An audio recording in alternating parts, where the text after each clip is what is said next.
আজকের যে topic of discussion এটা সোসাইটির জন্য খুবই নয়সেন্স।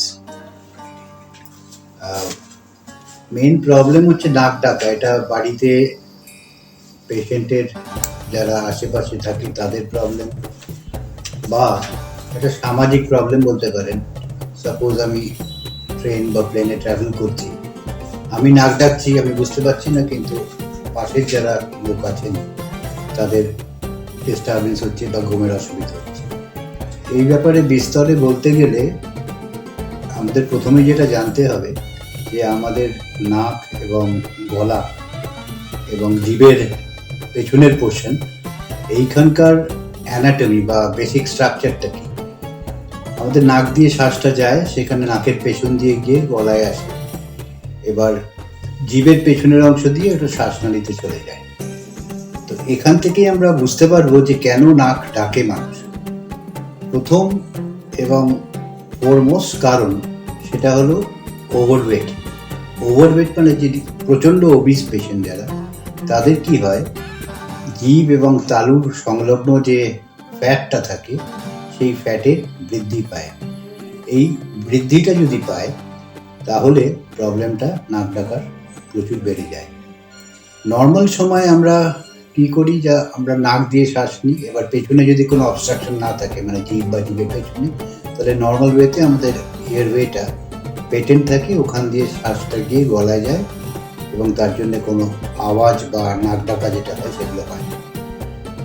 যদি কোনো পেশেন্টের নাকের কোনো প্রবলেম থাকে, আমরা বলি যে নাকের হাড়টা ব্যাকা, বা নাকের ভেতরে একটা পলিপ বা একটা মাংসপিণ্ড গজিয়ে আছে, বা নাকের পেছনে একটা ফ্রি স্পেস থাকে যেটা আমরা নেজোফ্যারিংস বলে থাকি, সেখানে কোনো একটা এক্সট্রা গ্রোথ রয়েছে, বা অ্যাডেনয়েড যেটা একটা ফিজিওলজিক্যাল জিনিস, যেটা ছোট হয়ে যাওয়ার কথা, ছোট হয়নি, তো সেখানে নাকে একটা অবস্ট্রাকশন হবে। তখন আমরা কি ঘুমানোর সময় কি করব, আমরা হাঁ করে ঘুমাবো এবং কম্পেনসেট করার জন্য মুখ দিয়ে শ্বাসটা নেওয়ার চেষ্টা করব। তো সেই ক্ষেত্রে যদি পেশেন্টের জিভের পেছনের অংশে যদি দেখা যায় যে এক্সেসিভ ফ্যাট ডিপোজিশন হয়েছে, তাহলে সেই জায়গাটাও ক্লগড হয়ে যাচ্ছে, নাকটাও ক্লগড হয়ে যাচ্ছে।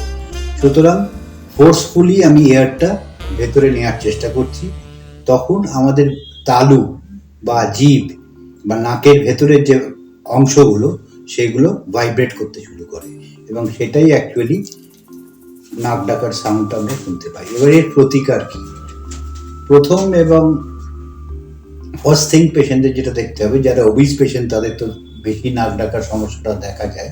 ওয়েট রিডাকশন করলে অনেকটাই উপকৃত হওয়া যায়, কিন্তু সেটা তো একদিনে সম্ভব না। একটা প্রলং পিরিয়ডে এক্সারসাইজ, তারপরে ডায়েটারি রেস্ট্রিকশন, এইসবের ওপর দিয়ে আমরা ওয়েট রিডিউস করতে পারি। কিন্তু তাৎক্ষণিক যদি আমরা কিছু এর রেমেডি পাই, তাই পেশেন্টসরা জেনারেলি তাই জন্যই আমাদের কাছে আসেন। এই তাৎক্ষণিক রেমেডিটা কি? প্রথমেই আমাদের দেখে নিতে হবে নাকের অ্যানাটমিটা ঠিক আছে কিনা, বা জিভের পেছনের অংশটা ঠিক আছে কিনা। সেটা দেখার জন্য আমরা একটা এন্ডোস্কোপি করি, যেটাকে প্যান এন্ডোস্কোপি বলা হয়। নাক থেকে গলা অব্দি একটা এন্ডোস্কোপি করা হয়। অনেক সময় পেশেন্টকে আমরা স্লিপ এন্ডোস্কোপিও করি, মানে ঘুমন্ত অবস্থায় এন্ডোস্কোপি করে দেখা হয় কোন জায়গাটা অ্যাকচুয়াল অবস্ট্রাকশন হচ্ছে। এই জায়গাটা যদি আমরা ডিটেক্ট করে ফেলতে পারি, তখন আমাদের সেকেন্ড স্টেজ অফ ট্রিটমেন্টে আমরা যাই। কিছু অবভিয়াস অবস্ট্রাকশন থাকতে পারে নাক বা তালু বা আলজিভ বা জিভের পেছনের অংশে, স্পেশালি তালু এবং নাক, সেইগুলো আমরা সার্জিক্যালি কারেক্ট করতে পারি। নাকের ব্যাপারে আমরা বিভিন্ন এন্ডোস্কোপিক সার্জারি করি, করে নাকের এয়ারওয়েটা যদি ঠিক করে ফেলতে পারি, তাহলে নাক ডাকা কিছুটা বন্ধ হতে পারে। তালুর ব্যাপারেও তাই, প্যারিঙ্গোপ্লাস্টি বা জিটাপ্লাস্টি, লেজার দিয়ে কিছু সার্জারি করে ওই জায়গাটাকে একটুখানি অবস্ট্রাকশনটাকে রিলিভ করা যায়। পেশেন্ট কিন্তু এই সার্জারিগুলোতে ভয় পায় যে ওরে বাবা নাক ডাকছি, তার জন্য আমার সার্জারি করতে হবে। তার কিছু ওয়ে আউট আছে।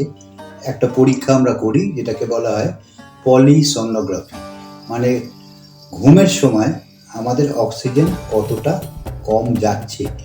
বিরাট মোটা পেশেন্ট, একটা বিরাট অবস্ট্রাকশন হয়ে আছে মুখের ভেতর, তাদের অনেক সময় দেখা যায় যে ঘুমোতে ঘুমোতে নাক ডাকতে ডাকতে স্থির হয়ে গেল, স্থির এবং সাইলেন্ট হয়ে গেল, তার মানে আবার তার রেসপিরেশনটা রিভাইভ হলো, তার মানে ওই পার্টিকুলার মোমেন্টে তার অক্সিজেন তার লাংসে কম যাচ্ছে, এটাকে আমরা আমাদের ভাষায় হাইপক্সিয়া বা কম অক্সিজেন দেওয়া বলি। সেইটা যদি রিপিটেডলি হতে থাকে তাহলে কিন্তু পরবর্তীকালে দেখা যায় এটা হার্টের প্রতিও ক্ষতিকারক।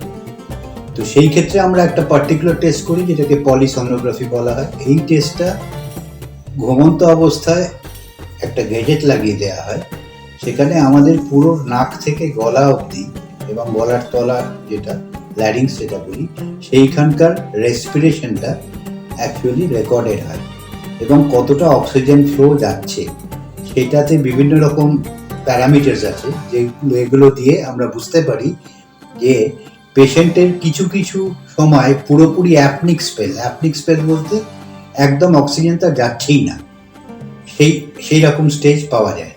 এবার সেইটা দিয়ে আমরা মাপি আর কি, যেটাকে AHI ইন্ডেক্স বলা হয়, অ্যাপনিয়া হাইপোপনিয়া ইন্ডেক্স। সেটা একটা পার্টিকুলার ডিমার্কেশন আছে, সে 15-র ওপরে গেলে আমরা বলি মাইল্ড AHI, 30-এর ওপরে গেলে বলি যে সিভিয়ার AHI। সেই অনুযায়ী এবার আমরা ট্রিটমেন্টটাকে কোনো যান্ত্রিকভাবে সাজানোর চেষ্টা করি। সেই যান্ত্রিকভাবে সাজানোটা কি, একটা স্পেশাল মেশিন আছে যেটাকে CPAP মেশিন বলা হয়।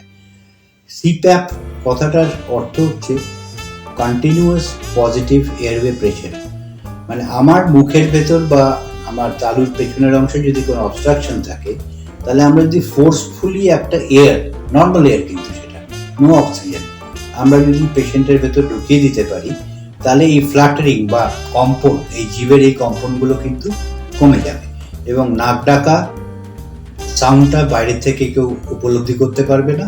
তার থেকেও বড় কথা, অ্যাপনিক স্পেলসগুলো কমে যাবে, মানে যখন অক্সিজেন সাপ্লাই একদম কমে যাচ্ছে ডিউ টু অবস্ট্রাকশন, সেগুলো কিন্তু ধীরে ধীরে আর থাকবে না।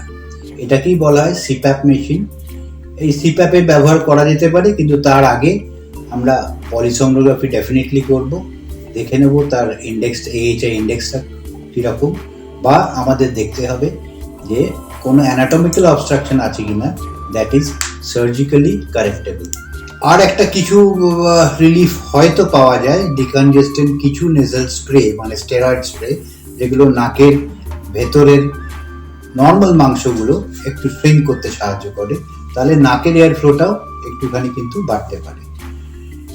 এর সাথে পেশেন্টকে সবসময় মনে রাখতে হবে যে পেশেন্টের যারা মোটা তারাই জেনারেলি নাক ডাকে, তাদের কিন্তু সবসময় বলতে হবে যে তার ওয়েট রিডাকশনের দিকে মেইনলি কনসেন্ট্রেট করে। এরকমও অনেক পেশেন্টস আমরা পেয়েছি যাদের ওয়েট রিডাকশন প্যারালিসের চেষ্টা করে যাচ্ছে, he or she is on CPAP machine, ultimately ওয়েটটা পুরোপুরি রিডিউসড হয়ে গেল, সুতরাং ভেতরের যে ফ্যাট জমে আছে সেটাও রিডিউসড হয়ে গেল, মানে কমে গেল। তখন কিন্তু patient can be revert back to normal life without using any CPAP machine. Like ও সাবস্ক্রাইব করার পাশাপাশি বেল আইকনটি প্রেস করতে ভুলবেন না। Well talk, talking wellness.